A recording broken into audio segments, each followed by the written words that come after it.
Sitting here with Nili Block. Look at this. Where's this from? This is from the last competition in combat sambo at the World Championships. Actually heavy. It's pretty heavy. Are all the medals? No, the World Games was pretty heavy like that.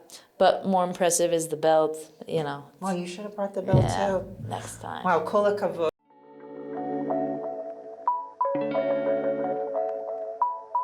Hi, and welcome to the Dayna Show, where we discuss in English day-to-day life of Israeli citizens, our concerns and aspirations for the country, and everything in between. I'm your host, Dayna Kaplan, and we're so glad that you could join us.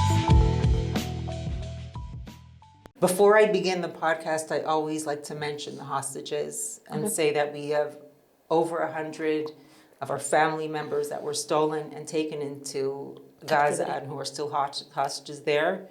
And we think about them and we pray for their safe return every single day. And on that note, 7-time world champion, 4-time European champion, Israeli Athlete of the Year, 6 times in a row, Nili Block, welcome to the Dayna Show. Thank you for having me, Dayna. Boy, thank you so much for coming. What an honor that you came. Nili, you've accomplished so much in your life, and from someone who's been training also for most of their life, I know that it requires so much dedication and motivation just to train regularly. How do you keep that drive, that motivation? How have you kept it for all these years? Well, I think I studied psychology. And you also have a psychology degree. Yeah, I have a BA at IDC. I studied there. And you have an intrinsic motivation and external motivation. And I think mine comes from an intrinsic motivation, right? I don't go to the gym. People, when I work out, right? People go to the gym because they want to have a six-pack, because they want to be healthy, or they want to be able to compete with someone else. It's a lot of external motivation. And for me, it was always an internal thing that I just wanted to be an athlete. That was my dream, to be a professional athlete and live off that. Since when? Since the age of 11, 12. Really? Yeah. And ask me where I see myself then, it would be on the flag football team. Really? Yeah, the women's flag football team. And I competed there. I was there till the age of 16 and a half. Went then to the European Championships, the World Championships. And for me, that was living that dream. By playing in flag football? That was one sport. That was one sport? Yeah, I took part in many sports, starting with ballet and Little League baseball in Beit Shemesh, soccer, Israeli soccer, American football, kickboxing, Muay Thai, cycling. I competed in cycling. I took 3rd place in the Israeli championship. So that was just it was who I still am, yeah? So you don't have to motivate me with something external. I need to go to the gym and work out, or, that's something for someone that's not a competitor or a professional athlete. It's a whole different world, I think. What was it like growing up, before age 12? Do you come from an athletic home? Was sports and exercise encouraged in your house? I think it was very encouraged in our house. My mom, she used to be a figure skater. Oh, wow. Yeah, when she grew up in Cleveland and she would compete, I remember her saying, though, that once the competitions were on Shabbat, then her parents told her enough is enough or something like that. So it kind of put a halt to her, I guess, the career maybe that she wanted. I don't know exactly. And then she picked up cycling as the years went on.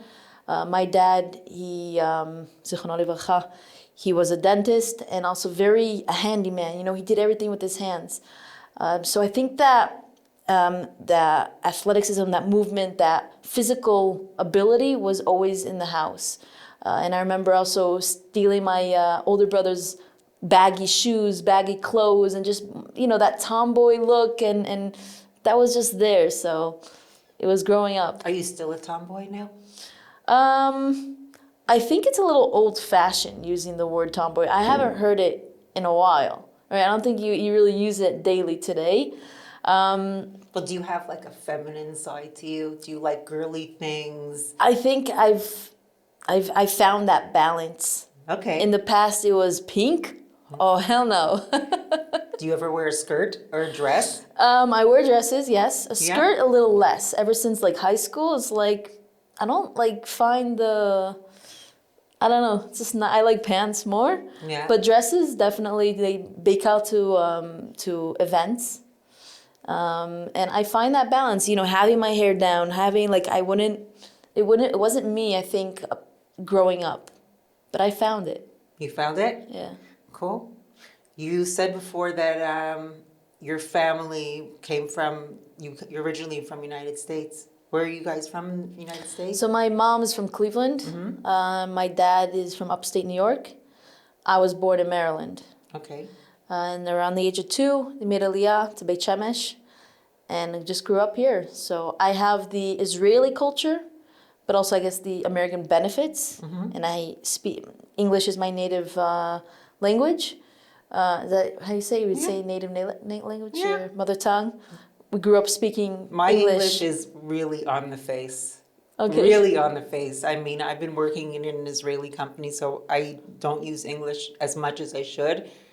I can't find the words sometimes. Really? Yeah. You're right. Your head kind of jumps between both languages. Yeah. Same for me. I started dreaming in Hebrew, which is the weirdest thing, you know, and sometimes it's like when I get upset, my first reaction is to respond in Hebrew.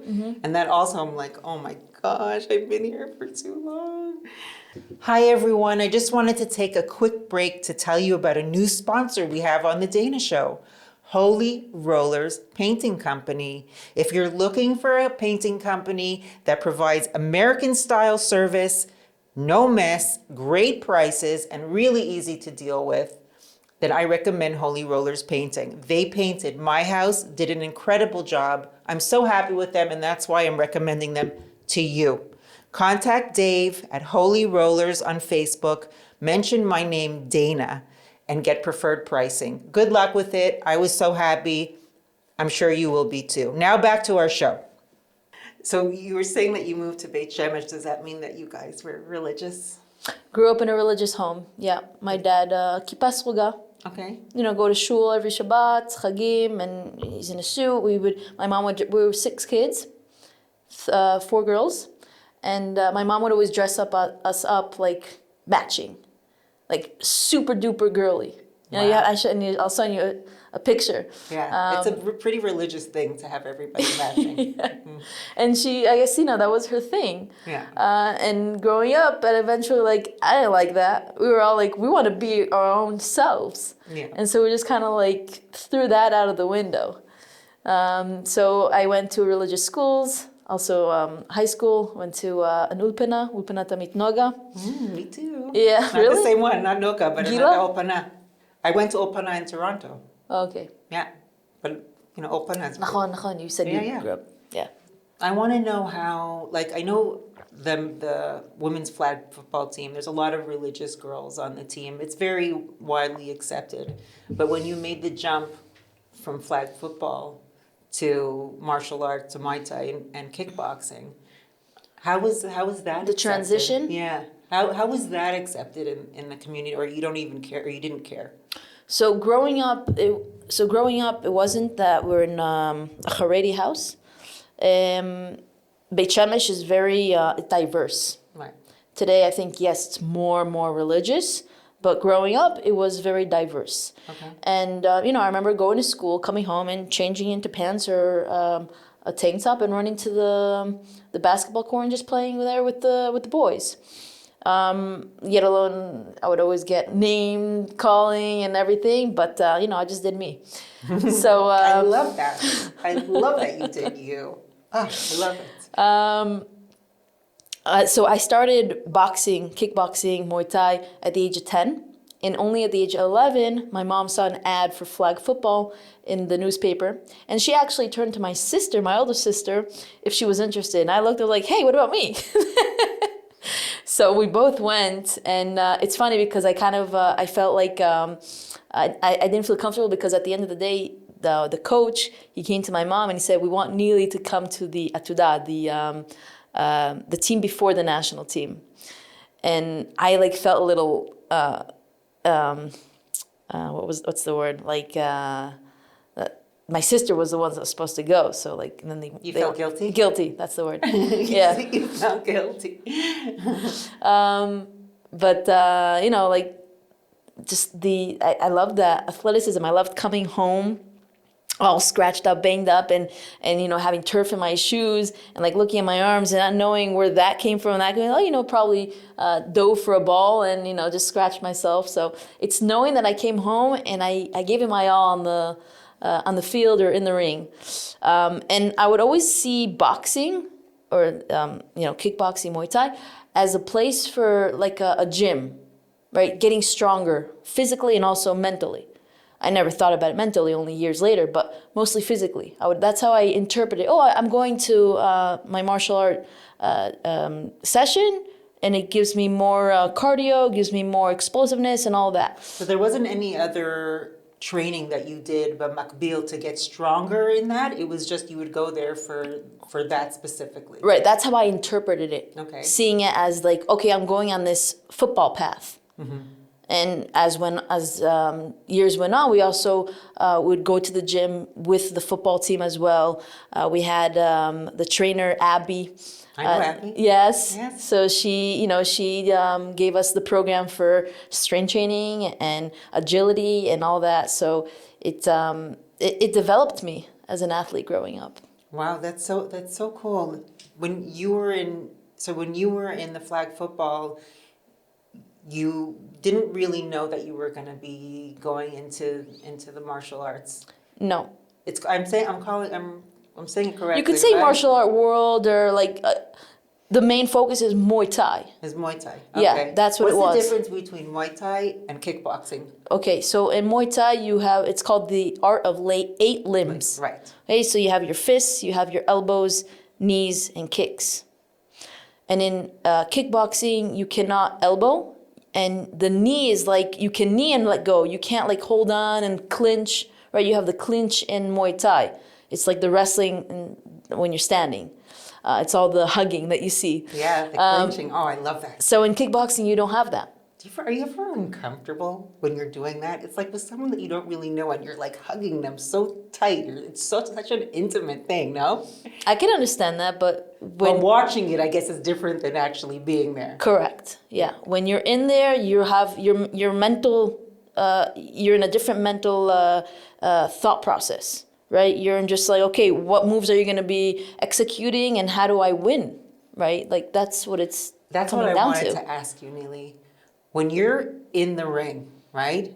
What's going through your head? Do you have like a clear mind? Are you thinking of strategy? Mm-hmm. Are you trying to like make your next move based off of the opponent's next move? What's going through your mind in the ring? I think one of my greatest strengths is the ability to block out all external noise. Mm-hmm. What do I mean by noise? Because there's noise. There's music going on behind you. Ooh, I love it. Whether it's music, the crowd. You have the other opponent's corner yelling at her as well. Not yelling, but like screaming out their commands. You have your own thought process. Like you said, what are you thinking about? Are you thinking about what you're going to eat for dinner? Are you thinking about, oh my God, you have this family issue going on, and is that going through your head? And the ability to block that out, right? So when I say noise, that's part of the noise. Mm-hmm. The ability to block that out and be present at the moment, and being able to only listen to your corner, your coach that knows you best. He trained you. He knows what your abilities are, and he's going to be, the driver in the car. And when you listen to him, when he sees the bigger picture, then you're going to be able to execute 100%. And that's one of my greatest strengths, I think.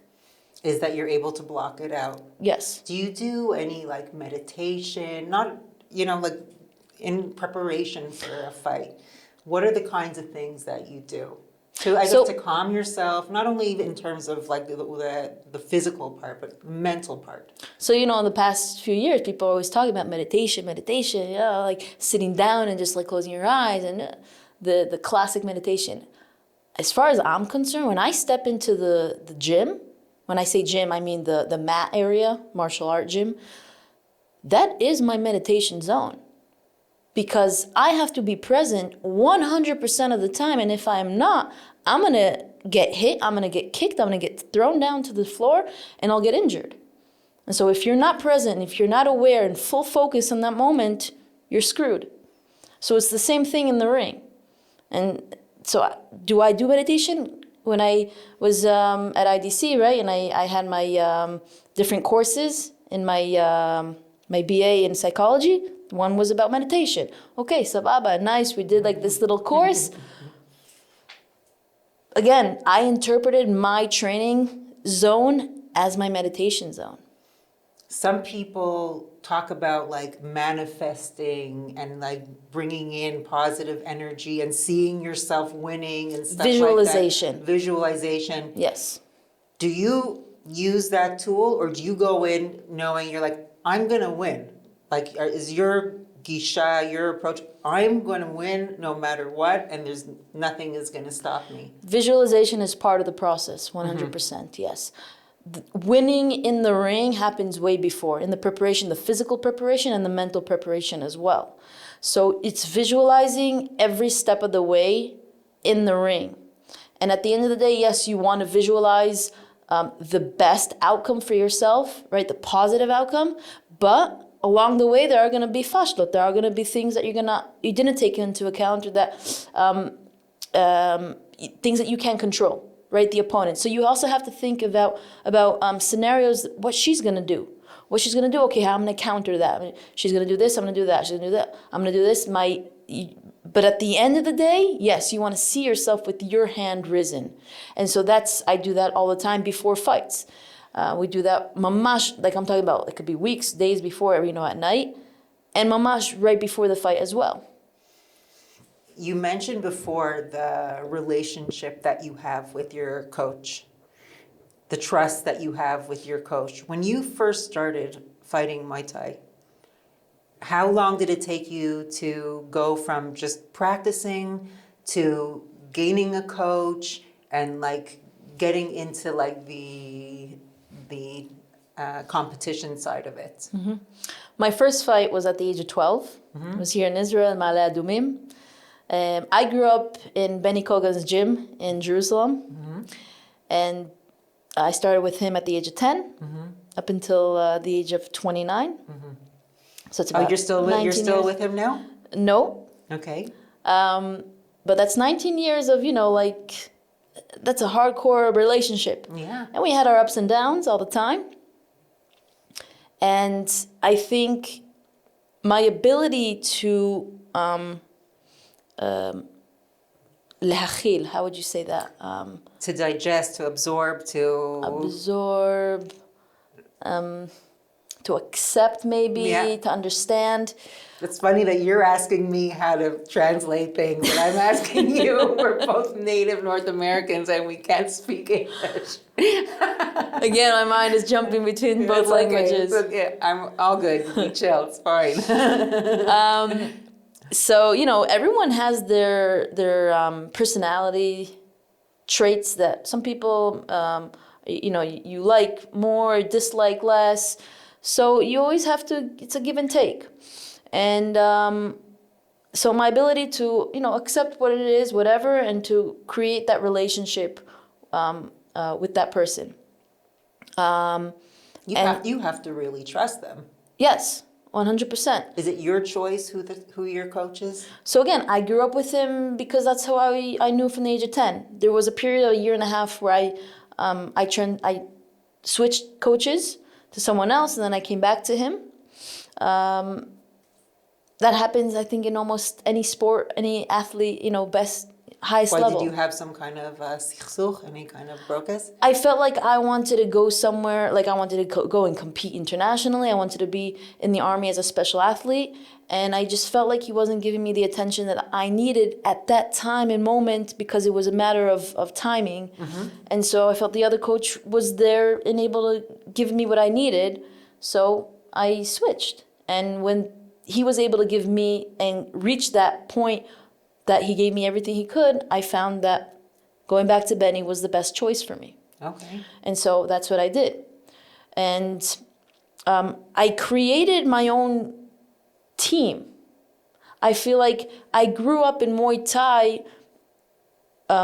navigating my own path together with Benny. Him as a coach, he grew up as a coach together besides me as an athlete. And so I brought into the equation many things that he didn't have. And he brought things that I didn't have or know. So it was kind of, like a puzzle. So I was learning along the way, and I was bringing in things that I knew from other sports into the equation as well. So it was a navigation in the sport that wasn't really developed here in Israel yet as a sport, because it was brought, from France and from Thailand. It was kind of finding its way.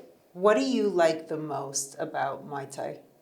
Am I saying it right? Is it Muay Thai? Muay Thai. Muay Thai. Why it's like hard. My dad used to say Muay Thai. Muay Thai. It's like a drink. Muay Thai. Whatever. I think. Muay Thai. Muay Muay. is a boxer in Thai language, and Thai is Thai.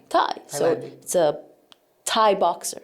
Okay. So in France, you would say, I think Thai box, or people would call it Thai box or something like that. Okay. But that's the. Why did you choose Muay Thai?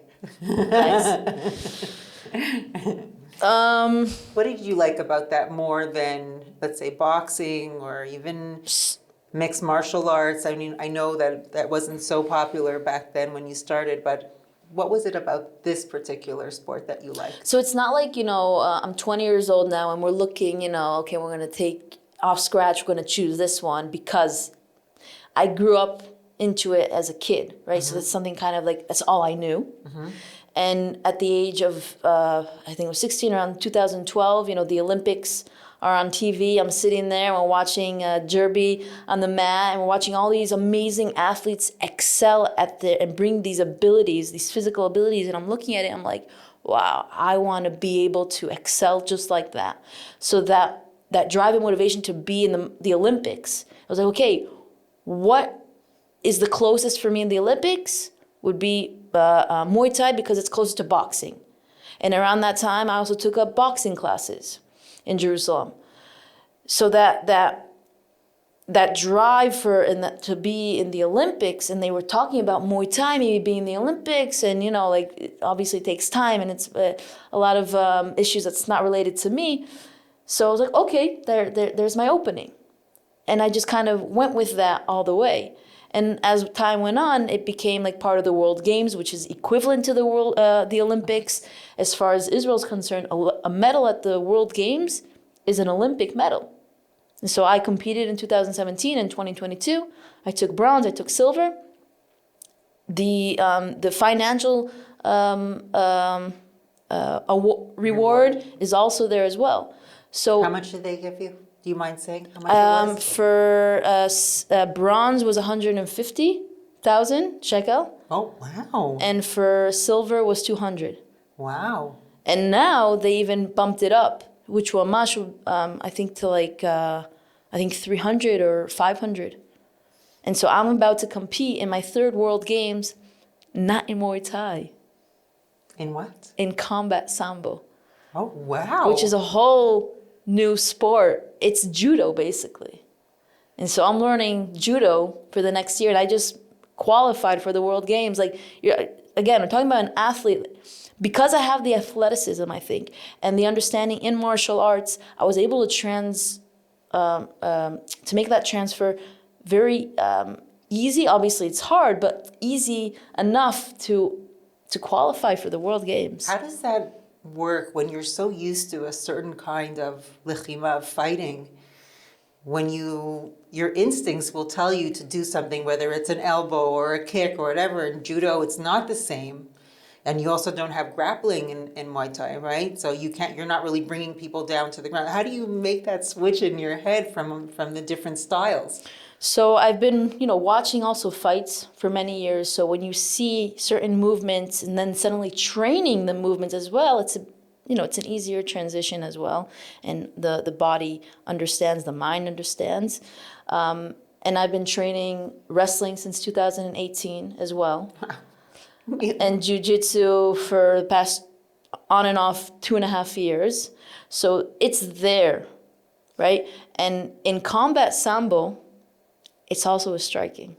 So it's bringing in what I know, it's changing, it's adapting 100%. It's not the same striking, but it's using what I know in that discipline. Okay. Getting back to Muay Thai for a second. Listen, I'm saying it properly. Muay Thai. Yes.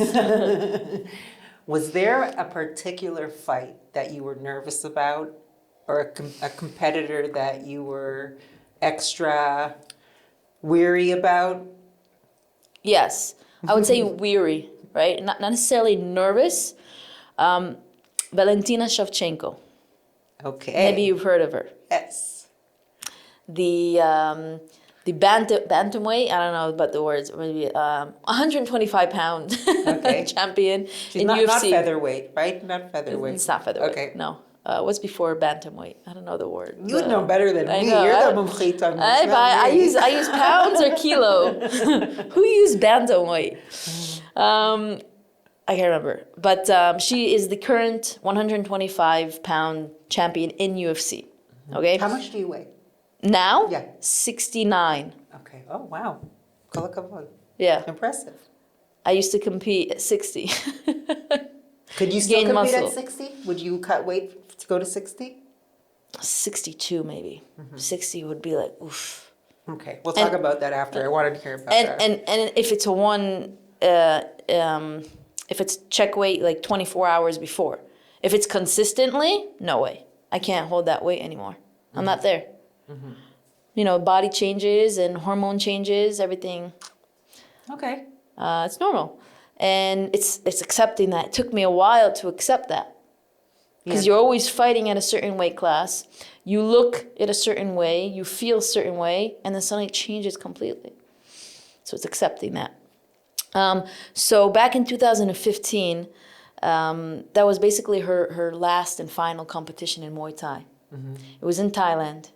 And I knew coming into that competition, I'm going to go up against her. I knew it 100%. It was a matter of time, where it's going to fall as far as the draw.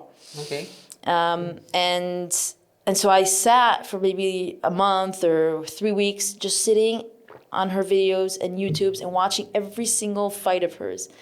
Do you think she did the same for you? Probably not. Okay. First of all, it was in the beginning of my career, so I didn't have many fights. Okay. And she's the big, you know, she was at a certain point, I think, that she didn't, maybe her coach, I'm not sure. Okay. I don't think so, though. Do you think her gisha was that it was going to be an easy fight and that she was just going to win you because you were so fresh? Could be. Okay. Could be. Okay. So I was, you know, analyzing and just watching it and bringing myself more mentally, because the strategy is mostly the coach. He does that. So it's bringing myself mentally, and I knew it was going to happen. So going up against her, I felt like I kind of, in Hebrew you say, dafakti la cheshbon. How would you say that in English? Like, you gave a shit, right? Yeah. Something like that. You gave her the attention. No, I gave her the respect, in a sense, that like, oh, she's the champion, you know, like. Okay. I think it was in the body language, and it was in the my aggressiveness that wasn't there. And you know, she did some I think like judo and MMA takedowns that wasn't really allowed. Today it wouldn't fly by. Yeah, you're not allowed to go down to the. Yeah, but it's a little tweaks that like you could kind of get by. Today you can't do that in Muay Thai. They'll take down points. They'll warn you. And she was training, you know, a lot of wrestling, so like she brought that into the game, and for me it was a little weird, like, oh, I didn't really understand the body composition of where it was and everything. At the end of the day, she won on points. And if you put us into the ring today, it would look totally different. Obviously, you know, it was the beginning of my career and everything. And I have a video of me coming down from the fight. It wasn't like I was in tears or anything. I don't think I didn't digest it yet. But I was like, okay, like I gave it my all, but like maybe there was more, and I just have to, like, you know, go back to the training and change things up and just more experience. What did your coach say? What does your coach say when you lose? He taps me on the back. He's like, "Akol beseder, you know, it's all good. We're gonna go back and we're gonna go back to the drawing board." How do you deal with loss, with defeat? I think it's different about as your career expands and you get better and more understanding. I think it's much more painful down the line compared to the beginning. Or I'm not sure. I think maybe in the beginning I had that was that loss. And then I didn't have many losses. You don't lose a lot, so you're not really so familiar with that feeling. But it's important. It's 100% important Because you learn from your mistakes. Yeah. Those are things that help you grow. You know, when Ido was here, he was saying that his career was built on mistakes. He got to the place he is now from making mistakes. I think it's really important as well. Yeah. There are coaches that they would look at their athlete, maybe slap them, and be like, "How did you perform like that? Why did you do this?" And blaming everything on them. Benny never did that. V'zchuto yamer, he never did that. He never blamed me, and he never showed me any antagonism of you're nothing. And you know, he would always show the warmth and empathy of we're in this together. Your win is my win and your loss is my loss. Do you look at him as more like a brother, like an uncle, like a friend? What is the relationship that you have with your coach?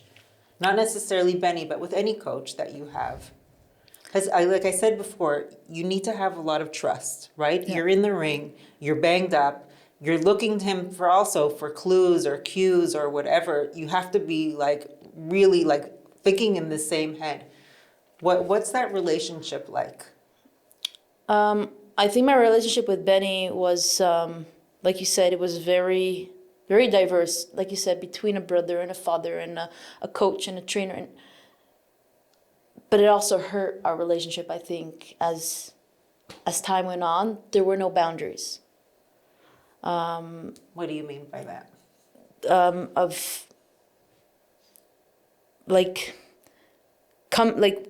There was no boundaries in the session of it just felt like it was always there was no end, there was no beginning, there was no end, kind of. It's more complicated than that. Okay. But you don't have to go into it if you don't want to. But I think to respect each side. Mm-hmm. It's maybe pachot, but definitely I'm not talking about anything sexual or anything like that. Mamash, no, I understand that. I understand more. That. It's a very complex relationship. Yes. And it has to be perfect, and it has to have good energy. You 100%. And it was until a certain point where it just wasn't anymore. It wasn't the same, you know, because due to certain circumstances that wasn't not in his control and not in my control. And at the end of the day, I decided to take the control that I can and to continue on. It was your initiative? It was your yozma? Yes. Mm-hmm. Yes. Okay. Can we go back to the actual Muay Thai fighting? I'm really crazy about the whole ceremony in the beginning. Like I told you before, I wanted you to bring the Monkun, and the white crew. Wait, I prepared a white crew. Let's see. Yeah? It's a very short one.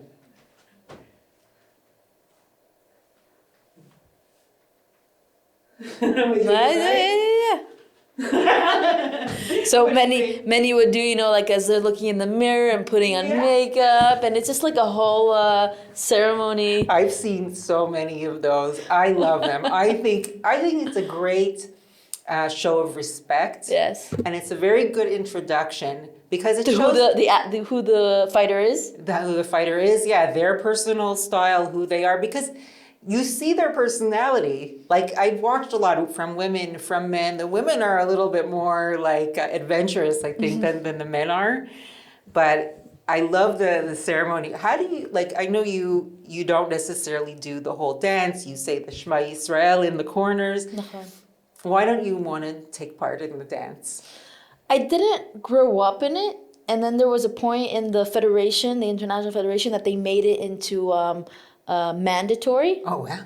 Yeah, Wow. like in the beginning, like people either did it or didn't do it, whatever, and then it was like mandatory, and like then I was like, okay, how do I bring in my religion, right, and what I know into something, like not to make it into a like I guess you would say Avodah Zarah kind of thing, right?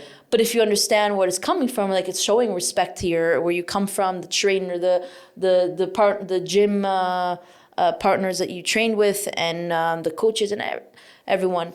But I guess in the beginning maybe I didn't see it that way. So like, okay, how do I bring it to there? So, okay, so I have to go into every corner. Okay, that's because there are certain mandatory things they have to do. Right. So I'll go in each corner, say Shema Yisrael, and then like finish like that. And then they also made it mandatory that you have to go down on the ground and do like, those three. Yeah. So it's like, okay, I just do it, because it is.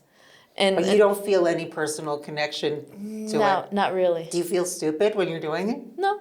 Okay, because when I was watching it with my daughter the other night, I started laughing, and she's like, "Mom, this is really serious." I'm like, "Yeah, but if I was there, I'd probably start laughing."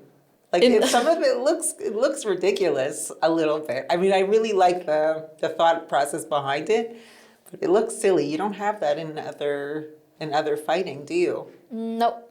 Kickboxing, there isn't. There's no music. Right. Here you have music, and it's great because it follows up with the rounds. Climax. Yeah, the really tension cool. of the music gets more intense, gets more faster. You have to work faster. So it's not a recording. There are actually people there. There are actual people drumming, doing the whole thing. Yeah, they bring ties. Yeah. Wow. So what do you think about the whole ritual in the beginning? Does it distract you from the game? Does it prepare you from the game? It prepares. It's a ritual, like you said. It's a ritual. I know exactly when I'm coming in. I'm going. I have to do around all four. I say. The kida, the bow to each referee, and I know exactly how it's gonna be. Do you know most of the referees in the Some game? of them. Some? Yeah, because each one is from each country. So if you're friendly or familiar with the other countries, you get talking and you get to know them. Most of them are other trainers, right? They're back at home, they're a trainer, but when they come to the international competition, they're the official referee. So like they're in different hotels also, and you can't get close to them. The Nili that started at age 12 and the Nili now at 29. First of all, I want to know, how does your body feel after all that? I know you had a very serious injury. Yeah. Right? How are you managing now? You have anything broken? Anything not working properly? Well, currently, yes, I do have like an ankle. I had 2 weeks ago. I twisted my ankle. Ay, miskina. Yeah. But I think that's the worst fear of every athlete, is getting injured in a way that like it'll put you on the sidelines.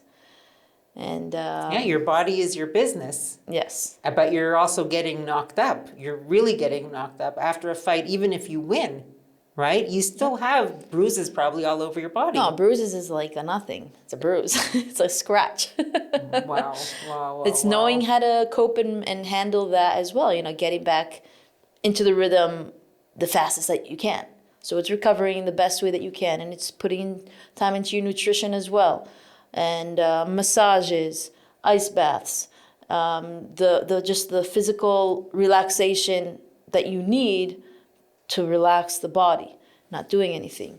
But we always try as athletes to put our hands on something that will elevate us and our abilities to recover the best.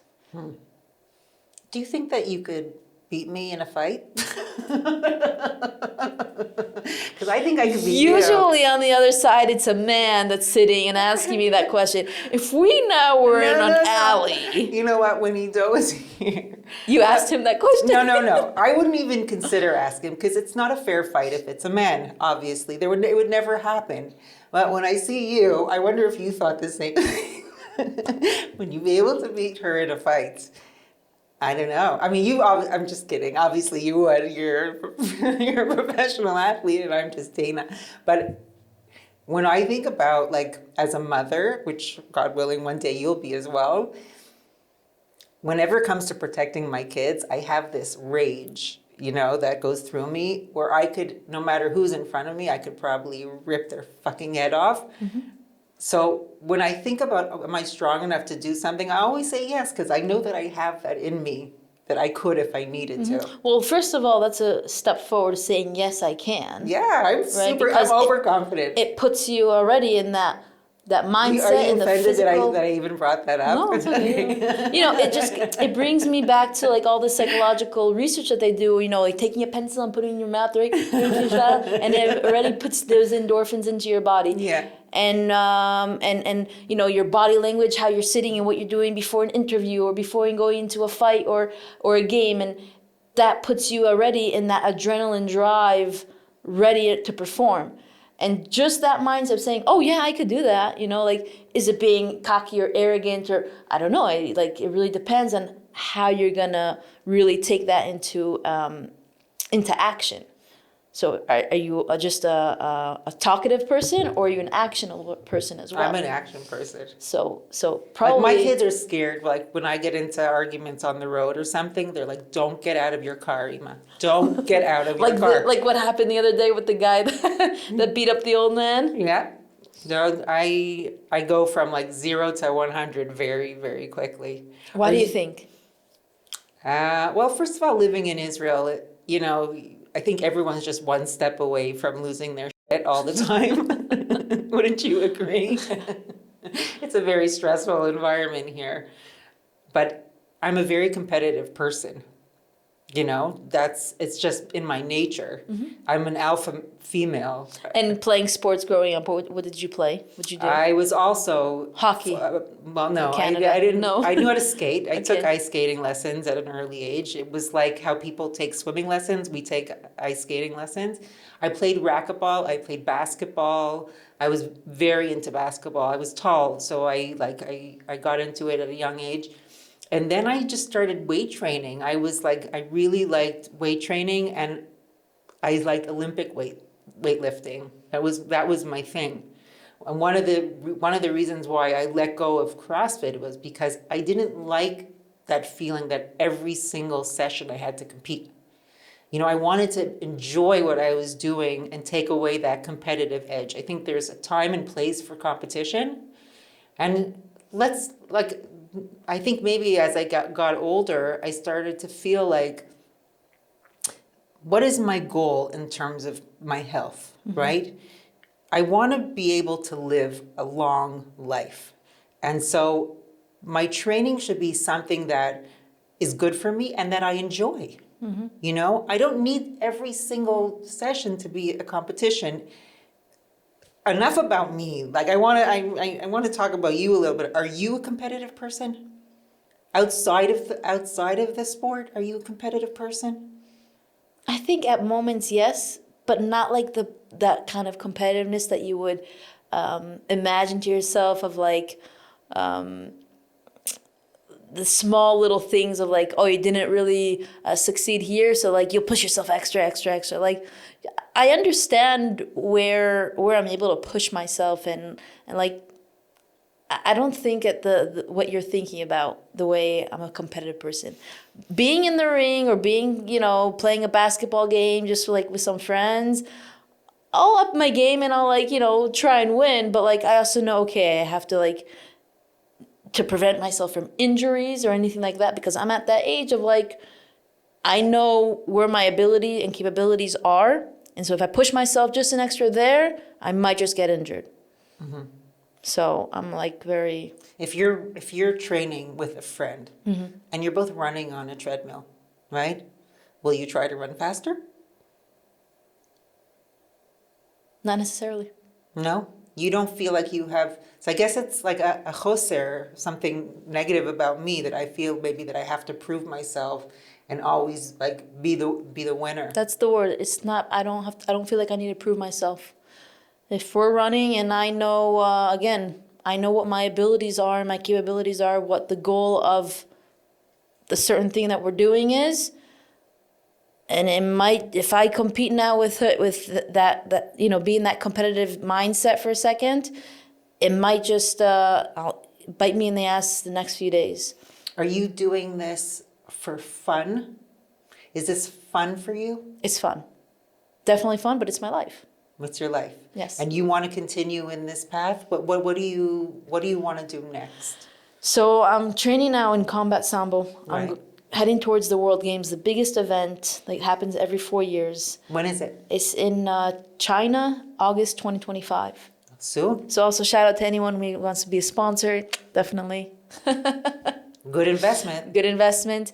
And then I want to pursue the MMA career that I started a few years ago, and due to injuries, you know, I had to put aside, and I feel like I owe it to myself just one more chance. So maybe, you know, it's going to the States and being there for a little bit, and reaching out to different gyms and agents as well that will help me and promote me in that way. There is still a way that I need to go and get to, but I feel like I'm definitely at that level. Like I can definitely withstand many of the big champions that are, you know, that are holding the belt today. So Have you competed in United States in Muay Thai? no. Is there any kind of Muay Thai competition Yeah, in the United States? yeah, So yeah. why haven't you gone? I mean, there's the regular national competition every year, right? First of all, as an Israeli that I compete for Israel, I can't just come and compete for, even though I'm an American citizen, it's, I think, 3 years you have to wait to compete for another country. But if there's a competition not a competition, but a big gala, a big fight event, like now there's one in Paris that they want me to take part in March. It's going to be mostly for, I think, Magen David Adom to, what's the word? To raise money. So they want to do like a big gala event. So they're going to have me and a few other fighters as well, that it'll be as a showcase. So I'm going to probably fight there. So there's different events like that. The people are trying to have a fundraiser or are part of a federation that they want to give the belt to. So they have a big competition, like the one that I was in February for ISKA. That was the 7th World Championship. So Was that the one that you received the reward in France? yeah. I was watching your acceptance speech and everything there, and I was wondering, you know, it was such a hard year for you with everything that's been going on here, and you said also your father passed away, and I'm really sorry to hear that. Thank you. Can you tell me about how it made you feel receiving the reward as an Israeli, you know, at that time, especially because France hasn't been very supportive to Israel, you know, during the war. How did it make you feel? Well, it was also important for us, me and my coach, was there to be with the, you know, the Bring Them Home Hostages shirt and the hat and everything, just to show our connection and our support for that we're not forgetting. And, you know, it was also right at the beginning. It was in February. So it was pretty fresh. And a lot of the crowd, Jewish, you know, French, that like for them it was super important to see someone like me come and showcase and be proud of my origin and not shy away from it. And they're like very, you know, very hugging in that way, like thank you, right? Because here if we have to take off our kippah or our necklace walking in the street, and you just gave us that okay, that it's good and it's okay to do so. Yeah, you know, it's live on TV and everything. Yeah. You have a huge responsibility now. Any one of the top athletes coming out of Israel, you're like an ambassador for 100%. The country. How do you feel having that responsibility? I think it's a good responsibility. I feel very blessed to be in that position. You know, I don't see it in a negative way. I am who I am, right? I don't put on a show just to persuade another side that Ke'ilu, this is us. No, this is me, and this is the true face. And so I think I do the best I can with no pressure, because I don't interpret it that way.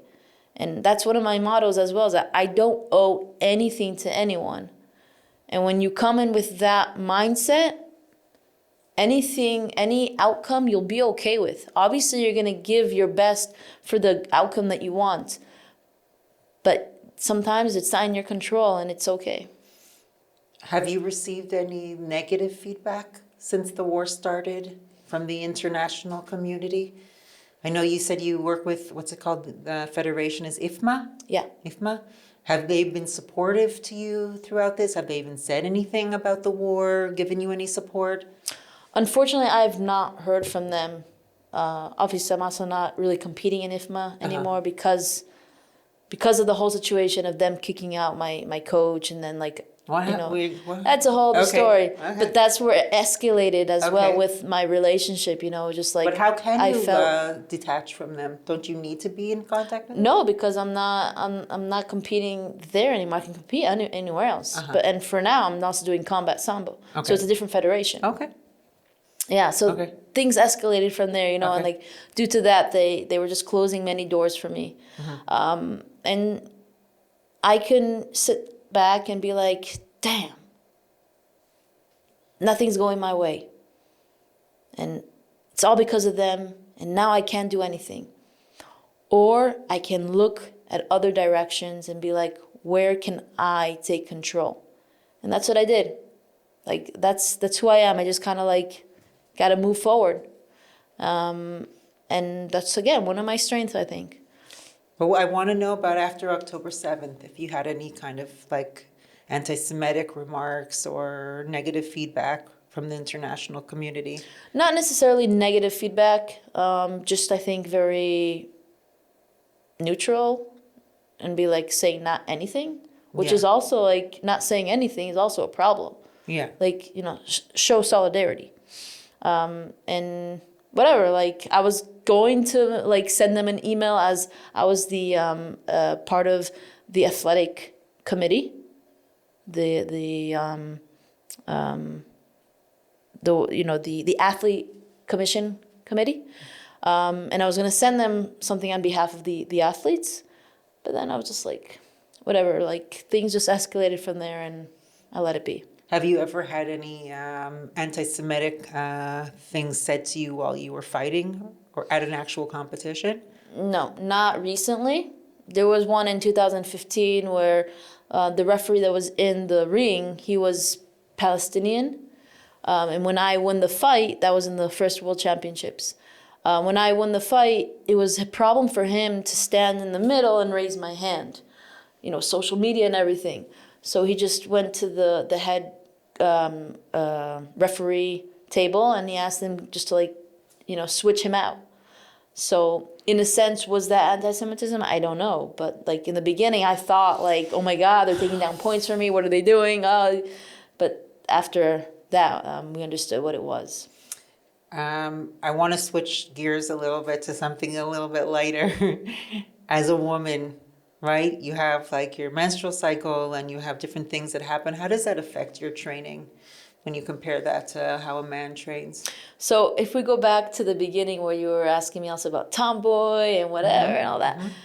Growing up, I remember like, oh, the men have it so easy. Like, if they want to go to the bathroom, they just like turn around and they don't have to do anything. Pee in a bottle. Yeah. and I was always like, I wish it was a boy, only because like small little things like that. Yeah, I know.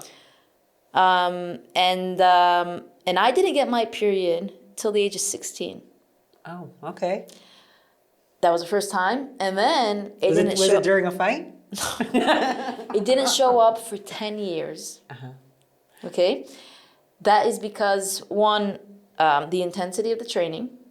I think also the nature of the sport that I take part in as well. Very demanding. And I think I was also maybe a little underfed, in a sense that like I was always trying to maintain a certain weight, right? So not on purpose, but I don't think I had enough knowledge and understanding of the nutrition that I had to be eating.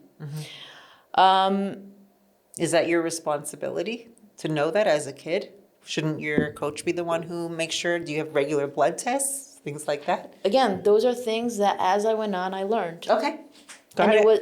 I never had to be told, go to sleep at this hour. I did it myself. And I was never had to be told, don't eat pizza because it's not healthy. I did it because of myself. At the age of 15, till the age of 15, I ate everything, anything I wanted.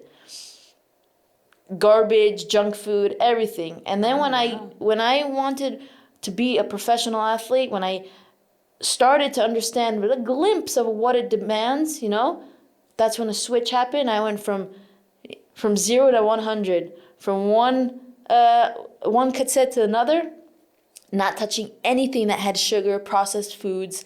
Everything was whole wheat. I made Counting everything. your macros? Not necessarily counting. Okay. I never believed in that. I never actually counted. It was always by like a feeling and an intuition. But always it was, if I didn't make it, probably I didn't eat it. And again, I had to find that balance. And I never touched, you know, any junk food in it. And it was really even a gmila. Recovery. What's it called? Neely. Everyone's gonna think we're the biggest dingbats. Oh my God, Gmila is like when you stop smoking. What's it's on the tip of my tongue. Can't remember. You have probably brain damage. I don't know what my problem is. No, that's for sure. Rehabilitation? No. Okay. Go to Translate. Go to Google Translate. We'll think about it. It'll come back. Yeah. So I remember my siblings, you know, they would eat cake, whatever. So I would like, can I have that for a sec? I would smell it and then give it back to them. And that was my satisfaction. Because it's really going through that detox. And you can, psychological and also physical. And I had to find that balance of saying it's okay to have a piece of cake and it's okay to have chocolate. But it took me time. And everyone, you know, finds their own timing and their own balance for that. And again, it was a lot of reading, a lot of research, educating myself about nutrition. And about nutrition for fighting as well, right? When you have to cut weight as well. Are you losing weight? Are you cutting weight? Two different things. What's your eating like now? What's your nutrition like now? I focus on whole good foods, less processed foods. I don't necessarily count calories, but I know that when I need to start being closer to weight for competition, then I'm really like tight on cutting maybe the fats as well, just so I'm in that calorie deficit as well. Mm-hmm. But you don't have a nutritionist that you work with? I used to work with someone from Australia. I saw you had an interview with him. The combat dietitian, Okay. something like that. His name is Jack. Mm-hmm. Works with a lot of UFC fighters, a lot of MMA fighters, so he knows that world. Mm-hmm. And you know, if I find myself that like I'm really struggling and something's not working, I'll reach out. But for now, because of my experience and my knowledge that I know, I feel like I could do it right now on myself. Yeah, and you know your body so well, so if 100%. You're feeling weak or whatever, you know to add a little more carbohydrates, a add more protein, less fat, whatever. And think about how the social media has disrupted our thought about carbohydrates. Like girls today, like, oh no, you eat carbs? Oh no, it's fattening. And it's, for me, that people ask me all the time, oh, you looking like that, you probably don't eat carbs. Oh, I eat carbs. Oh, that's the main source of energy at the high intensity that I'm training. I won't be able to perform without it. When a couple of years ago, I wanted to do a little bit like a mini bodybuilding competition, and I just wanted to know like what they eat, what are the macros, what their training Blown is like. your mind away. Yeah, and it was really, really difficult. But what really surprised me was the amount of carbohydrates that they were eating. And I know for myself, every time I've done like a certain program, like an Atkins or a carnivore kind of diet, I only last a few days. Yeah. Because I need carbohydrates for my brain. Yeah. You know, like I become a maniac when I don't have carbohydrates. I did that also for a while, many years ago. I started that. I did it, and like, I just didn't, No. No. And obviously, yeah, you're going to lose weight the first few days because carbohydrates retains water. And so, yeah, it's also going to be water Yeah, for sure. that you're going to be going down. For sure. So when you understand that, you understand the science behind it, you're much more able to go at it and perform the best and to eat what you want and need to eat. Do I eat pizza today? Yes, I do. First of all, it's going to be high quality pizza, not the crap that you get for 5 shekel. But I also time it right. It's about timing as well. Yeah, for sure. But what's your favorite cheat food? It used to be shawarma, like after yeah, competitions. Oh, yes. But I like salmon a lot. Salmon is a cheat food? No, it's not. So Give me something real. I would say pizza, definitely. Like, Yeah. but like, you know, in the taboon, sourdough, good cheese. You know, everything high, top quality. Oh, you're making me hungry. Yeah. There's nothing like pizza. I want to know about your dating life. Ooh. Can we talk about that a Yes. little bit? Okay. How does your profession affect your dating life? And are you dating anyone? Oh, Nili, you're blushing a little bit. Am I? I think it's pink. Yeah. Sure. Yeah. My last intense dating was about 4 years ago. Lasted 4 months. That was the longest I ever had. He was also a boxer, and comes from that world.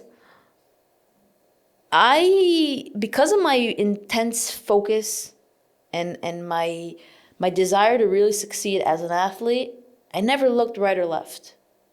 And maybe someone would always, you know, it could be flirting with me or something like that, and I never saw it in that way.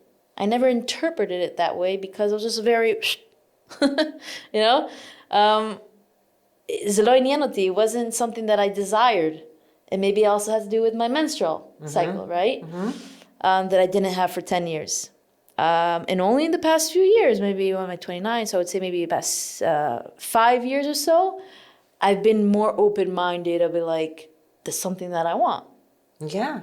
Do you want to have a family? Do you want to get married and have a family? I do. Does it necessarily have to come on my career and be like, stop it completely? I don't think so, because I see many different fighters, you know, having children and coming back and still training, still competing, and it's something that I definitely want. And I just literally think 2 days ago erased all the applications that I was on. It was like so annoying. So what applications were you on? What applications were you on? It was Bumble, and it was Ringo, and it was Hinge. Okay. I don't even know those. I'm not even on What are you anything. on, J-Date? No, Marbito. I'm not even on anything. I don't really have any cheshek right now at all. But I'm in a different situation than you. My oldest is is 27. Oh wow. Yeah, so I'm okay. I've already been there. Yeah, you've done been that, there. You know, I only want a guy if he's gonna like enhance my life and make it better. You don't right necessarily need. No, Yeah, I don't need it. I don't need anything, you know. But I still have my female desires. I want to have a companion. I want to have physical intimacy. Don't you feel like Joser? אני כן מרגישה, I do feel like that. Yeah, and that's why I'm always trying to put myself a little extra out there. And my mom's on like this group. I'm sure she is. We just recently, literally, I think, captured someone, and I'm like, oh, I showed interest, but he's in the States. I don't know. How do you think guys? It'll be awkward if you watch this now. How do you think guys perceive you? Very intimidating. Really? Yeah, I think it's very hard for them to understand their place near me. I'm a lot of confidence, and like physically as well. You know, it's like, I think sometimes I show like, oh, I don't need you. But, you know, I'm like. Well, how do you see a guy in your life? Like, what place would he take in your life? What kind of guy are you looking someone for? who would when you say enhance and bring out that, maybe that more feminine side that's maybe hiding a little inside me. And more like that emotional. I'm connected to my emotions, but sometimes, like I said, I know how to block it out when I need to. And someone that would be more comforting in that way. It's interesting. Yeah. It's interesting because I would think that like a lot of guys would approach you. They would be like attracted to that kind of thing. So I think Israelis less. I think more like on the Yeah. American side. Yeah. And I think that is where it's going to take place in the end. You were in Munich recently. Can you tell You're me? really following. Of course I am, Nili. What do you think? This is Shuki Luki? Of course. What do you think? No, I'm really inspired by you. And I think a lot of people, women are also, because you just, it almost looks effortless what you're doing, but you've gone so far, you know, and we're kind of from the same background, you know, we both made Aliyah and everything. So it's like I identify with you and I'm proud of you. It's like appreciate it's really gives such a good feeling, you know? Thank you. So tell me what you were up to in Munich. So it was a conference for the innovation of sport in technology, Okay. or technology in sport. And super interesting things. I was brought in by Garmin, sponsored many of the events going on there, and say they were able to bring me in as well on the athlete side.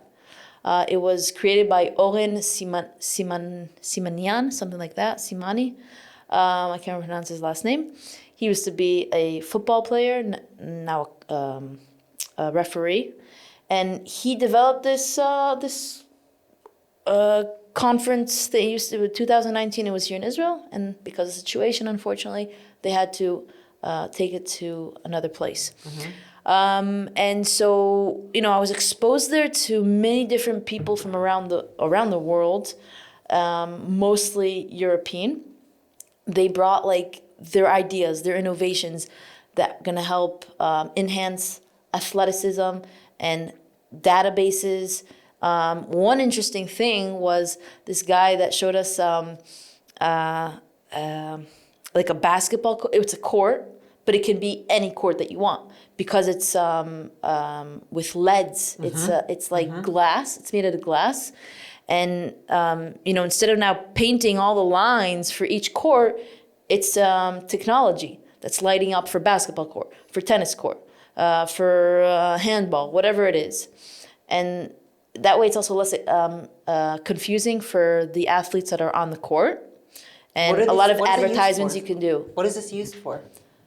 For different events. I don't know. They're going to be going to different clubs and try to sell it to them.